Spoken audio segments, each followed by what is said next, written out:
Bonjour et bienvenue sur notre programme culinaire Nestlé Fitness. Je suis Karine Mercier. Au cours des 20 minutes qui vont suivre, nous allons vous expliquer comment cuisiner des versions légères de vos plats préférés sans pour autant sacrifier goûts et saveurs.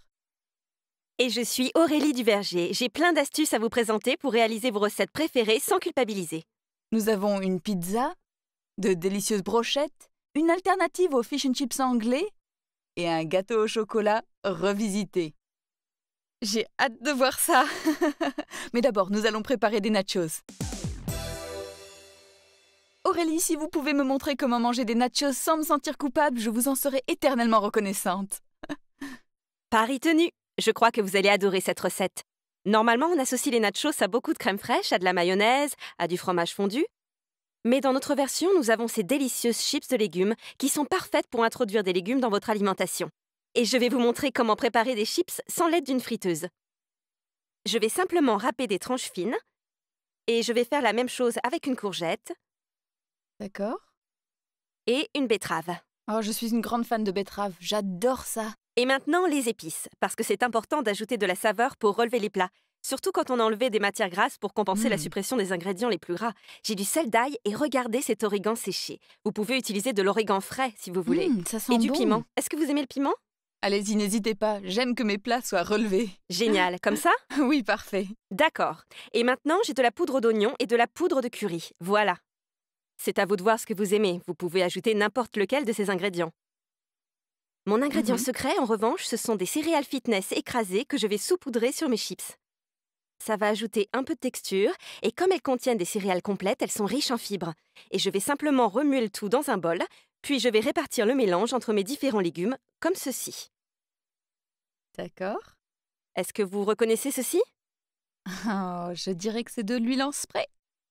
Effectivement, c'est de l'huile en spray. Nous allons nous en servir pour vaporiser une fine pellicule d'huile sur nos légumes. Idéal pour bien maîtriser les quantités. Je vais bien les remuer, puis je vais les étaler, comme ceci, pour répartir l'huile de manière bien uniforme. D'accord. C'est ce qui va rendre les chips bien croustillantes, c'est ça? Exactement, exactement. Et nous répétons l'opération avec les courgettes.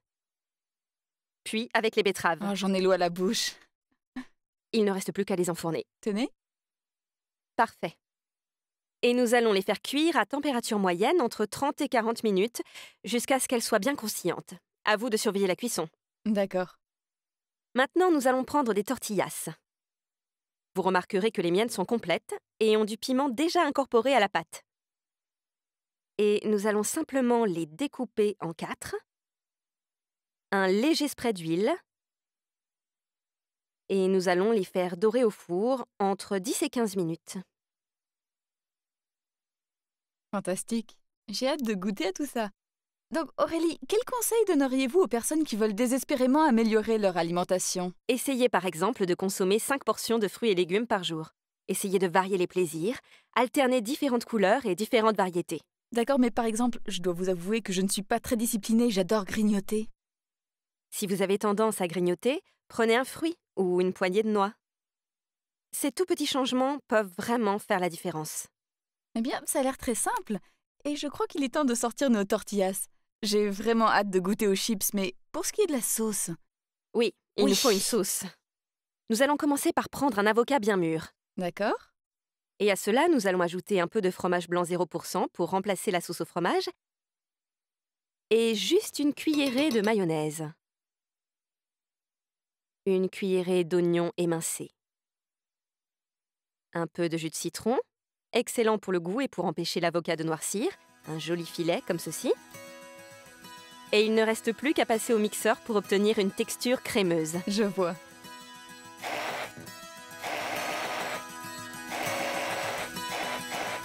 C'est lisse et crémeux. Et nous allons ajouter un petit peu de coriandre. D'accord. Oh, c'est tellement appétissant. Il est temps d'assembler tous nos éléments. Est-ce que l'on jette un œil aux légumes? Voyons de quoi ils ont l'air. Oh, ils sont magnifiques! Et on voit qu'ils sont bien croustillants. Oui, très croustillants. Ça s'entend.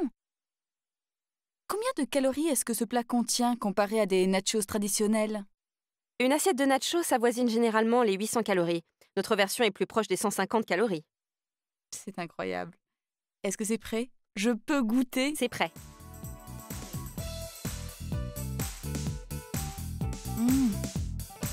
C'est délicieux. J'adore ça. Et nous avons encore plein de recettes à vous faire découvrir. Donc Aurélie, si j'ai bien compris, vous avez un plat de poulet à nous présenter aujourd'hui. En effet, je vais vous montrer comment préparer de délicieuses brochettes de poulet marinées à l'origan et au citron, accompagnées d'une salade grecque légère et de pain complet. Vous m'avez conquise au mot brochette de poulet. Par quoi commençons-nous? Nous allons prendre notre poulet. Comme vous le voyez, c'est un filet dont le gras a été retiré. Oui, Mais vous pouvez utiliser une autre viande maigre si vous le désirez. oui.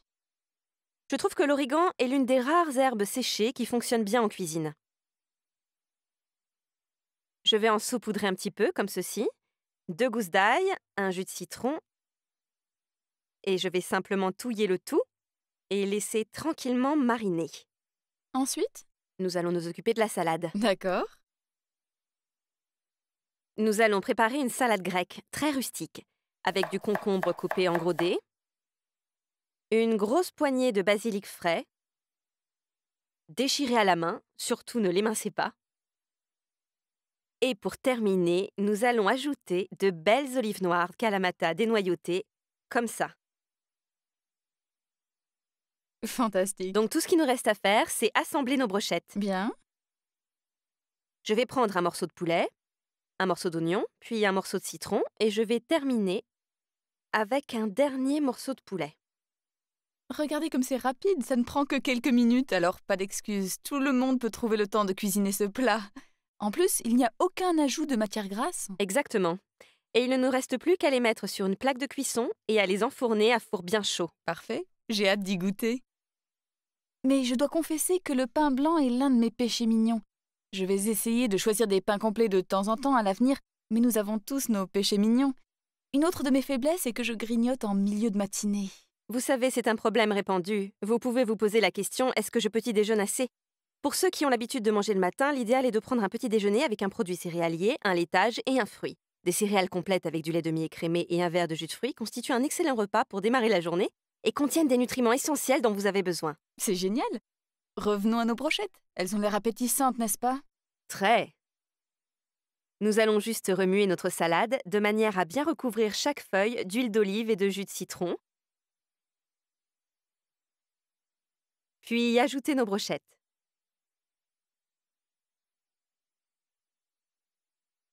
Regardez-moi ça. Aurélie, c'est somptueux. Et leur temps de cuisson n'est que de 12 à 15 minutes à four chaud. Et le meilleur, c'est que ces brochettes ont 2 fois moins de calories que des brochettes traditionnelles, moins de sel et nettement plus de fibres. C'est génial. Goûtez donc. Merci beaucoup. Je vais prendre un peu de poulet, j'ai vraiment très envie de goûter. Absolument délicieux. Un régal. Et nous avons encore 3 fabuleuses recettes à vous présenter, y compris une délicieuse pizza.